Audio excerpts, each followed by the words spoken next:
This is Boston. Everybody remembers Len Bias, right? Yep. So, you know, Len Bias, we played in the same rec league, not at the same time, and not for the same team, but the same sort of 16 and under, 13 and under, 11 and under, which really makes me sad because this would have been my claim to fame. I would say, yo, you know, Len Bias played in my rec league. You know, I put up 30 on his team. But now I say Len Bias played in the same rec league, and it just reminds us all of like lost promise. But so I worked on this long poem about Len Bias, because after that happened, after he overdosed, I mean, imagine this, you're on the cusp of championships. You get a chance to play with Larry Bird. You know what I mean? You're on the cusp of championships, glory, fame, and you OD before you even get a chance to touch anything. You know, it's really tragic. But it's interesting though, because he became a symbol of a shift in legislation around crack cocaine, and really became a symbol of like failed promise. So so the book is called Bastards of the Reagan Era, in part because I think it's also something to be said about what drugs did to certain communities and how the whole community ended up being, in a way, you know, fatherless and rudderless.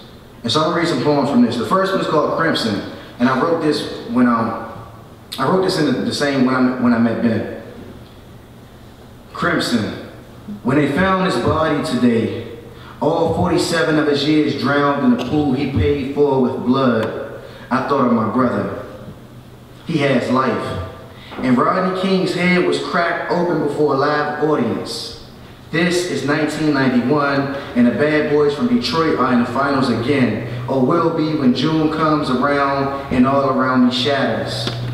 They say King had 59 fractures, bones brittle after that night when he became why every young dude I knew screamed, "Forget the police." We only cursed what could kill us. The day blood washed over the freshest pair of Timbs on a Richmond street, those batons slam dancing on King's head, and my father's weary eyes, and the money, all those thousands we spent trying to resurrect a dead man with a pill. The millions spent making Rodney King rise again. My brother's name is Juvenile, or Juvie, but no longer Christopher. This is what he tells me the man he breaks bread with called him, or called him a dozen years ago, before he too became an old head, veteran of count time and shakedowns. It's how they christen young dudes who own that first sale before 16. And because King took that beat down 4 days before cuffs clanked around my brother's wrist for the first time, back when he was on what they call the run, when the news came on and we caught it halfway through, just listening as we sweated for the news. We thought it was my brother crouched under blows and bleeding like a dog in the street. And even now, we confuse the two events.